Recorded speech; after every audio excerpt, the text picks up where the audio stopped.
Hello दोस्तों, कैसे हो आप। मेरा नाम है अंकित सिंह पवार और आज हम आ चुके हैं क्विक रिवीजन सीरीज़ के चैप्टर नंबर 13 हाइड्रोकार्बन्स पे, जहां आज हम क्विक रिवीजन करेंगे थ्रू एनसीईआरटी। या मैंने दो हाइलाइटर्स का इस्तेमाल किया है। पहला है येलो हाइलाइटर, जिससे वो चीज़ डिनोट की गई है जिनकी प्रोबेबिलिटी बनती है क्वेश्चन पेपर में आने की। वहीं रेड हाइलाइटर से वो चीज़ डिनोट की गई है जिनसे क्वेश्चन पूछे जा चुके हैं प्रीवियस ईयर्स में। सो वक्त गंवाए बिना स्टार्ट करते हैं। मेरी आपसे रिक्वेस्ट है कि वीडियो लास्ट तक देखें। स्टार्ट करते हैं एरोमेटिक हाइड्रोकार्बन्स। देखिए, वो हाइड्रोकार्बन्स जिनमें एरोमा होता है, यानी देखो एरोमेटिक हाइड्रोकार्बन्स का मतलब होता है, एरोमा का मतलब होता है प्लीजेंट स्मेल, यानी वो हाइड्रोकार्बन्स जिनमें बेंजीनिंग होता है, साइक्लिक नेचर होता है, उन्हें हम एरोमेटिक हाइड्रोकार्बन्स कहते हैं। ये highly unsaturated benzene ring containing होते हैं। एंड इनके देखिए, जिनमें भी देखिए कुछ ऐसे भी देखिए, जो भी एरोमेटिक कंपाउंड्स तो दो तरीके, एक है बेंजोनोइड और जिनमें बेंजीन नहीं प्रेजेंट होता बट अदर कोई साइक्लिक ग्रुप प्रेजेंट होता है तो उन्हें नॉन बेंजोनोइड स्ट्रक्चर्स कहते हैं। लाइक बेंजीन के हो गया, टोल्यूइन हो गया एक बेंजोनोइड स्ट्रक्चर, नेप्थलीन होता है, इसमें बेंजोनोइड स्ट्रक्चर प्रेजेंट होता है, बाइफिनाइल। अब हम बात कर लेते हैं नोमेनक्लेचर एंड आइसोमेरिज्म की। देखिए आइसोमेरिज्म में देखिए यहाँ पर जैसे मिथाइल बेंजीन है, टोल्यूइन कहते हैं। वहीं 1,2 डाइमिथाइल बेंजीन को कॉमन नेम ऑर्थोसाइलिन कहते हैं। आगे हम बात करते हैं स्ट्रक्चर की। देखिए, जो भी स्ट्रक्चर ऑफ बेंजीन में होते हैं तो बेंजीन का जो स्ट्रक्चर होता है उसमें हाई डिग्री ऑफ अनसेचुरेशन होता है। अनसेचुरेशन मतलब वहाँ डबल बॉन्ड प्रेजेंट होता है। यहाँ पे 3 डबल बॉन्ड प्रेजेंट होते हैं, 3 डबल बॉन्ड प्रेजेंट होते हैं, जो कि साइक्लिक अरेंजमेंट होता है। Cyclic arrangement of 6 carbon bond होता है, जिन पे अल्टरनेटिवली एक सिंगल बॉन्ड और एक डबल बॉन्ड प्रेजेंट होता है। एक सिंगल के बाद एक डबल, एक सिंगल के बाद एक डबल, ऐसे 3 डबल बॉन्ड प्रेजेंट होते हैं बेंजीन में। और जो भी स्ट्रक्चर होता है, स्ट्रक्चर इनको केकुलर स्ट्रक्चर कहते हैं, जिनमें जैसे 1,2 डाइब्रोमोस बेंजीन है, ये भी आइसोमेरिक होते हैं। देखिए isomeric structure like 1,2 dibromo benzene, इनमें भी देखिए यहाँ पे केकुलर स्ट्रक्चर को इंडिकेट किया गया है, जैसे 1,2 डाइब्रोमो बेंजीन। अब यही oscillating nature of double bond हम कैसे बेंजीन को कैसे शो करते हैं, ऑसिलेटिंग नेचर हम रेजोनेंस से एक्सप्लेन करेंगे। देखिए जो भी केकुलर स्ट्रक्चर थे, देखिए केकुलर स्ट्रक्चर जो भी सबसे पहले केकुलर ने दिए थे बेंजीन स्ट्रक्चर को, तो बेंजीन स्ट्रक्चर में उन्होंने वो फेल हो गए फॉर द मतलब कुछ चीज़ों को, जैसे अनयूजुअल स्टेबिलिटी ऑफ बेंजीन को एक्सप्लेन करने में, and preference to substitution reaction than addition reaction, यानी एडिशन रिएक्शन की जगह ये सब्सटीट्यूशन रिएक्शन क्यों शो कर रहा है, ये जो कंडीशन होती है, ये जो प्रेफरेंस दी जाती है बेंजीन स्ट्रक्चर के द्वारा, तो ये सब चीज़ें केकुलर स्ट्रक्चर नहीं समझा पाए थे। सो अब इन सब चीज़ों को एक्सप्लेन करते हैं बाय रेजोनेंस। ये सब चीज़ें बाय रेजोनेंस एक्सप्लेन हुई, बट ये केकुलर ने नहीं दिया था, रेजोनेंस स्ट्रक्चर किसी और ने दिया था। देखिए concept of oscillating double bond को एक्सप्लेन किया जाता है रेजोनेंस स्ट्रक्चर से, रेजोनेंस के लिए। अब देखिए जो भी बेंजीन है, देखिए बेंजीन में sp2 हाइब्रिडाइज ऑर्बिटल्स होते हैं, sp2 हाइब्रिडाइज ऑर्बिटल्स। और दूसरी बात, वहाँ पे 3 डबल बॉन्ड होते हैं, 3 डबल बॉन्ड अल्टरनेटिवली सिंगल और डबल बॉन्ड प्रेजेंट होता है। अब यही बात आ जाती है देखिए एरोमेटिसिटी की। देखिए जो भी पाई बॉन्ड होते हैं, पाई बॉन्ड के जो भी पाई इलेक्ट्रॉन्स होते हैं वो डीलोकलाइज्ड होते हैं, यानी वो मूव करते हैं बेंजीन रिंग में एक जैसे ही। अब जो भी देखिए कुछ भी होता है कि जो भी पाई इलेक्ट्रॉन है, जो पाई इलेक्ट्रॉन क्लाउड है, वो more strong nuclei of carbon को अपनी तरफ अट्रैक्ट करता है।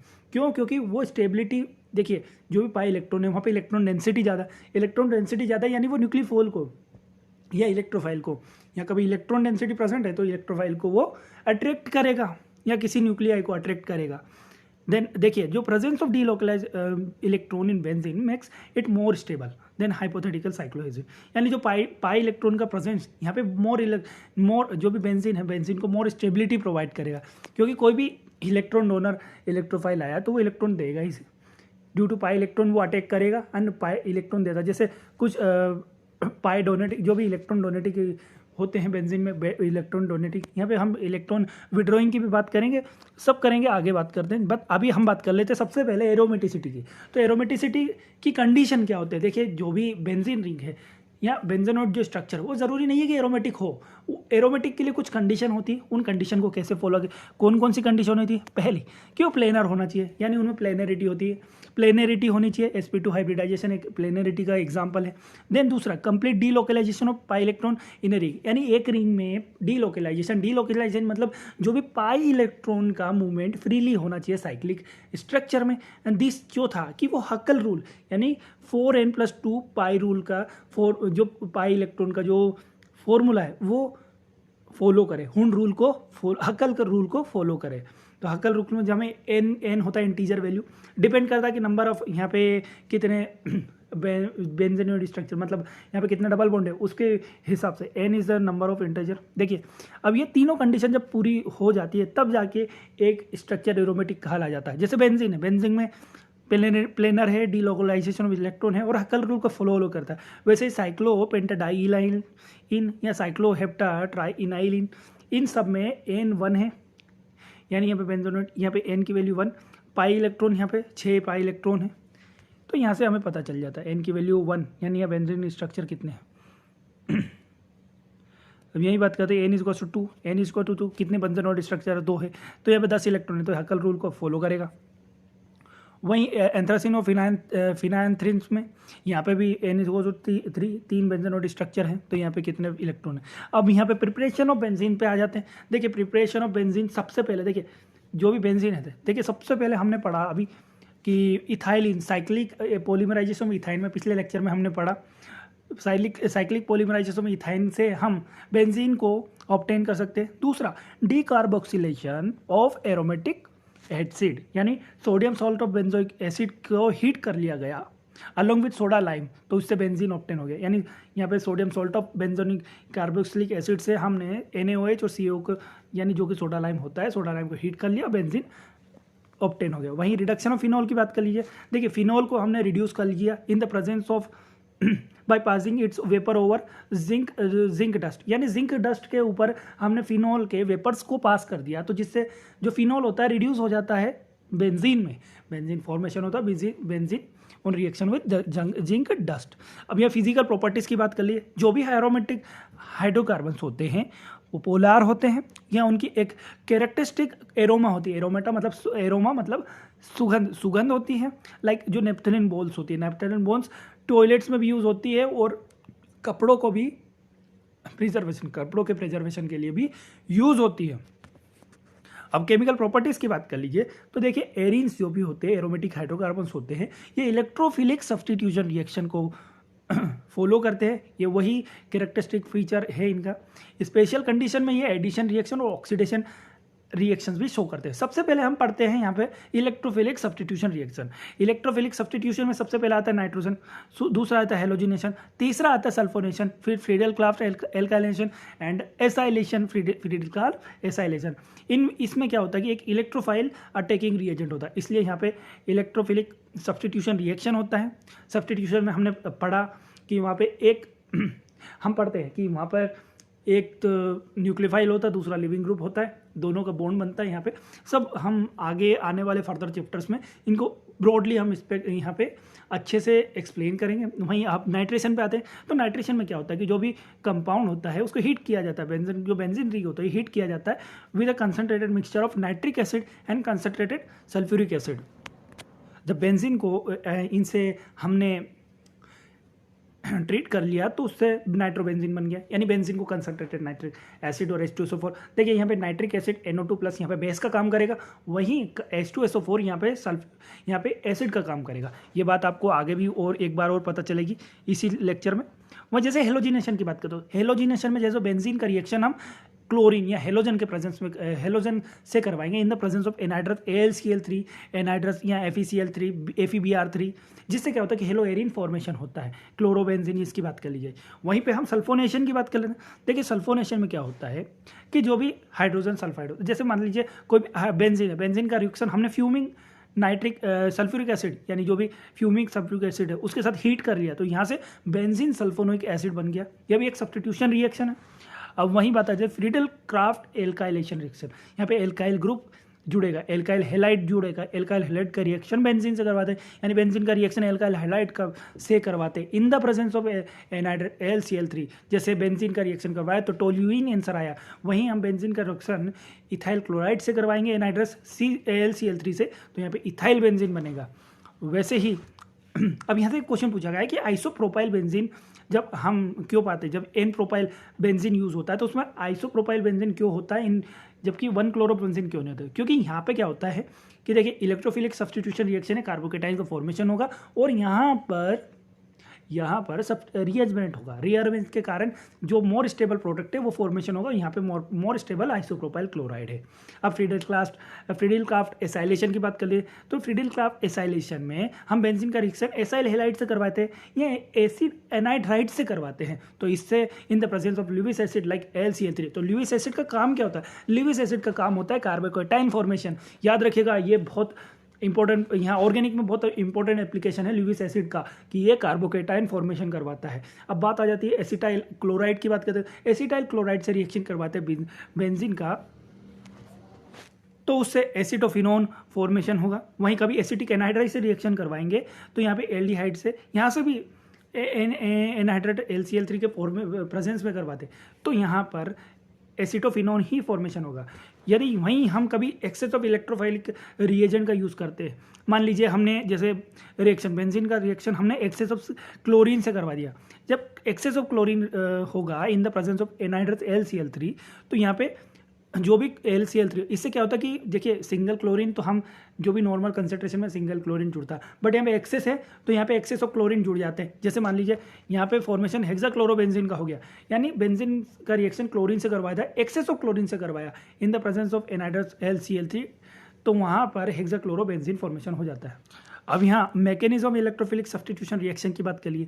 देखिए इलेक्ट्रोफिलिक सब्स्टिट्यूशन रिएक्शन में 3 स्टेप होते हैं। पहला है जनरेशन ऑफ इलेक्ट्रोफाइल का जनरेशन, दूसरा है फॉर्मेशन ऑफ कार्बोकेटाइन इंटरमीडिएट यानी कार्बोकेटाइन फॉर्मेशन, एंड तीसरा रिमूवल ऑफ प्रोटोन, और तीसरे में प्रोटोन कार्बोकेटाइन से प्रोटोन जो भी कार्बोकेटाइन इंटरमीडिएट बनता है उससे प्रोटोन का निकलना। अब ये चीज़ों में से सबसे पहले हम पढ़ते हैं जनरेशन ऑफ इलेक्ट्रोफाइल। देखिए जो भी यहाँ पे मान लीजिए एनहाइड्रेट LCl3 जो ल्यूइस एसिड है वहाँ इलेक्ट्रोफाइल का जनरेशन का काम करे, मतलब यहाँ पे कार्बोकेटाइन का फॉर्मेशन करवाता है, ये मैंने बताया। अब जैसे कोई भी क्लोरीनेशन, जो chlorination, alkylation, acylation of benzene, यहाँ क्या होता है कि जो भी ल्यूइस एसिड होता है ये इलेक्ट्रोफाइल के जनरेशन में हेल्प करता है, जैसे Cl+, R+, RCO+, जिसको एसाइलियम आयन फॉर्म करते हैं। एंड देन फिर हम बात आ जाती है, देखिए ये तो फॉर्मेशन होगा जैसे LCl3 के कारण क्लोरोनियम आयन, यहाँ एल्काइल ग्रुप, यहाँ एसाइलियम आयन हो गया। यहीं पे हम कब जब नाइट्रेशन की बात करते हैं तो नाइट्रेशन में क्या होता है NO2+ फॉर्मेशन होता है, इलेक्ट्रोफाइल यहाँ पे नाइट्रोनियम आयन होता है। अब बात कर लीजिए, देखिए यहाँ पे मैंने बताया था कि जो सल्फ्यूरिक एसिड और नाइट्रिक एसिड का रिलेशन क्या है। देखिए जो भी सल्फ्यूरिक एसिड है यहाँ पे एसिड H+ प्रोवाइडर का काम करेगा, एसिड का काम करेगा, वहीं हम करते नाइट्रिक एसिड का तो वो बेस का काम करेगा।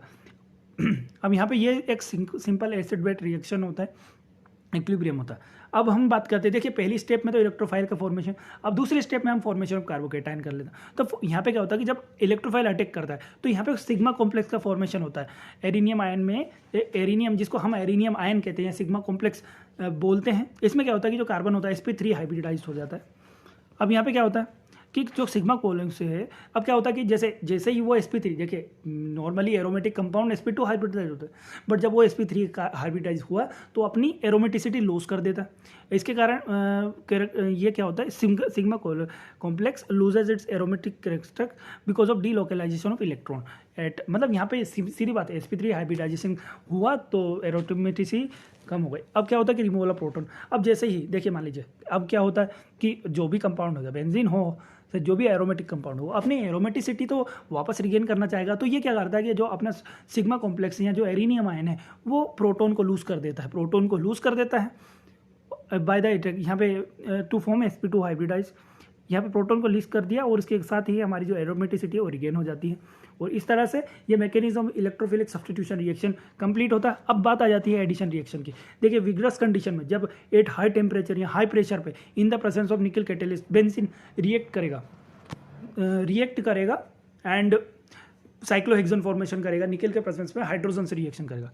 वहीं कभी यही बात अल्ट्रावायलेट लाइट के प्रेजेंस में कर दिया जाता है, कभी बेंजीन का रिएक्शन 3 जैसे क्लोरीन से करवा दिया जाता है in the presence of ultraviolet rates, तो यहाँ से गैमेक्सिन का फॉर्मेशन होता है जिसे हम बेंजीन हेक्साक्लोराइड भी कहते हैं, BHC या गैमेक्सिन का भी काम करता है। अब यही बात करते हैं कंबशन की। तो कंबशन में देखिए जो भी कार्बोहाइड्रेट है, जैसे भी जो हाइड्रोकार्बन्स होता है उसका रिएक्शन कभी कंप्लीट ऑक्सीडेशन करवाया जाए तो वो CO2 H2 में कन्वर्ट हो जाता है। अब बात करती है direct influence of functional group in monosubstituted benzene. देखिए जो भी बेंजीन होते हैं उसमें दो तरह के बिहेवियर ऑब्जर्व होते हैं। पहला है ऑर्थो सब्स्टिट्यूटिंग और ऑर्थो और पेरा प्रोडक्ट्स और Meta products is predominantly form, यानी बेंजीन में एक्चुअली आइदर ऑर्थोपेरा या फिर मेटा प्रोडक्ट्स यही फॉर्मेशन होगा। अब सबसे पहले हम ऑर्थोपेरा डायरेक्टिंग ग्रुप्स की बात कर लीजिए। देखिए जहाँ पे भी इनकमिंग ग्रुप जो भी होगा वो ऑर्थो या पेरा पोजीशन पे अटैक करेगा तो उन्हें ऑर्थोपेरा डायरेक्टिंग ग्रुप कहते हैं। अब ऑर्थोपेरा डायरेक्टिंग ग्रुप में देखिए इलेक्ट्रॉन डेंसिटी, एक्चुअली क्यों ऑर्थोपेरा डायरेक्शन पे अटैक करता है, क्योंकि वहाँ पे इलेक्ट्रॉन डेंसिटी ज़्यादा होती है ऑर्थोपेरा पोजीशन पे, इसके कारण। अब यही बात आ जाती है एक्टिवेटिंग ग्रुप्स। जैसे एक्टिवेटिंग ग्रुप्स जो भी इलेक्ट्रॉन डोनर्स ग्रुप होते हैं, जो एक्टिवेटिंग ग्रुप है, जैसे NH2, NHR, NHCO, OCH3, CH3 या जिसको यहाँ पे एल्काइल ग्रुप्स भी हो जाते हैं। अब in case of aryl halides halogens are moderately deactivity, यानी जो एराइल हेलाइड्स होते हैं उसमें जो भी हेलोजन्स है वो मॉडरेटली डीएक्टिवेटिंग होते हैं, क्योंकि उनका एक स्ट्रॉन्ग माइनस आई इफेक्ट होता है जिसके कारण ओवरऑल जो भी इलेक्ट्रॉन डेंसिटी वो डिक्रीज हो जाती है। But in spite of that उसके बाद भी और जो भी सब्सटीट्यूशन जो भी अटैक होगा वो ऑर्थोपेरा पोजीशन पे ही होगा, यानी वो ऑर्थोपेरा डायरेक्टिंग ग्रुप ही होगा। अब आगे बढ़ते हैं। आगे बढ़ते पे मेटा डायरेक्टिंग ग्रुप्स होते हैं वो ग्रुप जिन पे इनकमिंग ग्रुप जो भी, देखिए कोई भी ग्रुप कभी इनकमिंग ग्रुप से, जैसे बेंजीन पे कोई भी ग्रुप अटैक करेगा, इनकमिंग जो ग्रुप अटैक करता है मेटा पोजीशन पर अटैच होता है तो उसे हम मेटा डायरेक्टिंग ग्रुप होता है। एग्जाम्पल है NO2, SCN, CHO, COR, COOH या कार्बोक्सिलिक ग्रुप, यहाँ ईस्टर ग्रुप या SO3 ग्रुप, ये सब ग्रुप मेटा डायरेक्टिंग ग्रुप्स होते हैं। वही हम बात कर लेते हैं overall density on benzene ring decreases making further substitution detector. देखिए जब भी क्या होता है कि जो भी ओवरऑल बेंजीन रिंग पे जो भी डेंसिटी थी वो कम हो जाती है। क्यों? क्योंकि यहाँ पे डीएक्टिवेटिंग ग्रुप्स अटैच होते। The electron density of ऑर्थोपेरा position is comparative less than Meta position. इस जैसे जैसे जो भी मेटा डायरेक्टिंग ग्रुप्स के कारण जो ऑर्थोपेरा पे इलेक्ट्रॉन डेंसिटी थी वो कम हो जाती है, वही मेटा डायरेक्शन जो भी मेटा पोजीशन पे वहाँ पे ज़्यादा होता है, इसलिए जो इलेक्ट्रॉन है वो मेटा पोजीशन जो कि इलेक्ट्रॉन रिच पोजीशन है वहाँ पे अटैक करता है। अब यहाँ पे कार्सिनोजेनिटी एंड टॉक्सिसिटी की बात कर ले। देखिए जो भी बेंजीन या पॉलीन्यूक्लियर हाइड्रोकार्बन्स होते हैं या जिनमें 2 से ज़्यादा बेंजीन रिंग होती है वो टॉक्सिक कहला जाते हैं और वो कैंसर प्रोड्यूसिंग या जिनको कार्सोजेनिक कहते हैं। ये पॉलीन्यूक्लियर हाइड्रोकार्बन्स है वो incomplete combustion of organic materials के कारण फॉर्मेशन होते हैं, उनका इनकम्प्लीट कंबशन होता है, लाइक टोबैको, कोल या पेट्रोलियम। अब कभी ये ह्यूमन बॉडी में एंटर कर जाते हैं और बायोकेमिकल रिएक्शन होते हैं, इसके कारण क्या होता है कि DNA को डैमेज पहुंचा है और ये कैंसर को कॉज कर देते हैं। तो इसी के साथ हमने हजार्डर इफेक्ट ऑफ हाइड्रोकार्बन्स भी देख लिए हैं। होप करता हूँ आपको ये वीडियो पसंद आया हो, और वीडियो पसंद आया हो तो लाइक कीजिए, कमेंट कीजिए और सब्सक्राइब कीजिए हमारे चैनल को। धन्यवाद।